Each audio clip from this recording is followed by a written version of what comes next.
Mas lalong kaabang-abang ang bagong serye ng Kim Pao o nina Kim Chu at Paula Avellino ngayong may pa-hard launch na ang Dreamscape Entertainment sa iba pang bubuo ng cast ng The Alibay.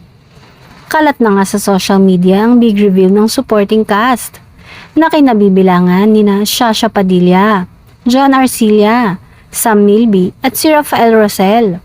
At sa kauna-unahang pagkakataon sa salang sa malaking serye production ng anak ng celebrity na si Angelina Isabel Montano na supling ng mag-ex na sina Sunshine Cruz at Cesar Montano.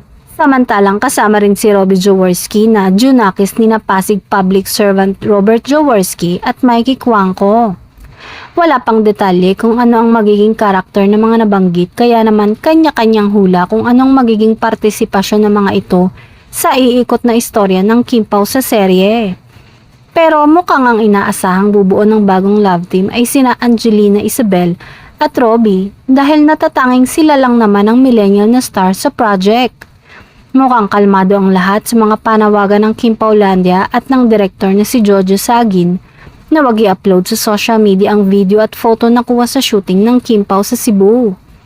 Mukhang tanggap na ng production at maraming solids ng Kim Pao na imposibleng masaway ang mga meron sa location shoot ng serye.